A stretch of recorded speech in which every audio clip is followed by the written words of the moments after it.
اور جب تم نے کہا کہ موسیٰ ہم سے ایک ہی کھانے پر صبر نہیں ہو سکتا تو اپنے پروردگار سے دعا کیجیے کہ ترکاری اور ککری اور گیہوں اور مسور اور پیاز وغیرہ جو نباتات زمین سے اگتی ہیں ہمارے لیے پیدا کر دے۔ انہوں نے کہا کہ بھلا عمدہ چیزیں چھوڑ کر ان کے عوض ناقص چیزیں کیوں چاہتے ہو؟ اگر یہی چیزیں مطلوب ہیں تو کسی شہر میں جا اترو، وہاں جو مانگتے ہو مل جائے گا۔ اور آخرکار ذلت و رسوائی اور محتاجی و بے نوائی ان سے چمٹا دی گئی اور وہ اللہ کے غضب میں گرفتار ہو گئے، یہ اس لیے کہ وہ اللہ کی آیتوں سے انکار کرتے تھے اور اس کے نبیوں کو ناحق قتل کر دیتے تھے، یعنی یہ اس لیے کہ نافرمانی کیے جاتے اور حد سے بڑھ جاتے تھے۔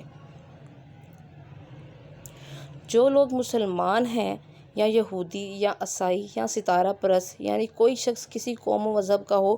جو خدا اور روز قیامت پر ایمان لائے گا اور نیک عمل کرے گا تو ایسے لوگوں کو ان کے اعمال کا صلہ خدا کے ہاں ملے گا، اور قیامت کے دن ان کو نہ کسی طرح کا خوف ہوگا اور نہ وہ غمناک ہوں گے۔ اور جب ہم نے تم سے عہد کر لیا اور کوہ طور کو تم پر اٹھا کھڑا کیا اور حکم دیا کہ جو کتاب ہم نے تم کو دی ہے اس کو زور سے پکڑے رہو اور جو اس میں لکھا ہے اسے یاد رکھو تاکہ عذاب سے محفوظ رہو، تو تم اس کے بعد عہد سے پھر گئے، اور اگر تم پر خدا کا فضل اور اس کی مہربانی نہ ہوتی تو تم خسارے میں پڑ گئے ہوتے۔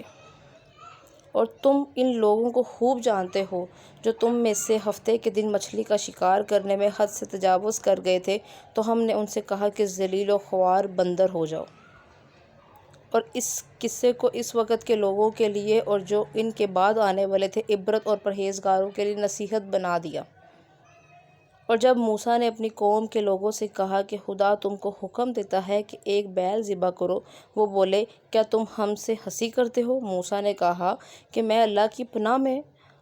پناہ مانگتا ہوں کہ نادان بنو۔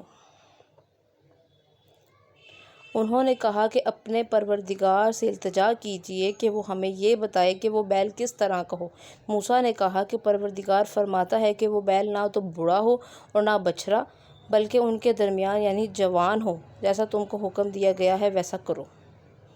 انہوں نے کہا کہ پروردگار سے درخواست کیجیے کہ ہم کو یہ بھی بتائے کہ اس کا رنگ کیسا ہو۔ موسیٰ نے کہا پروردگار فرماتا ہے کہ اس کا رنگ گہرا زرد ہو کہ دیکھنے والوں کے دل کو خوش کر دیتا ہو۔ انہوں نے کہا کہ اے اب کے پروردگار سے پھر درخواست کیجیے کہ ہم کو بتا دے کہ وہ اور کس کس طرح کا ہو، کیونکہ بہت سے بیل ہمیں ایک دوسرے کے مشابہ معلوم ہوتے ہیں، پھر خدا نے چاہا تو ہمیں ٹھیک بات معلوم ہو جائے گی۔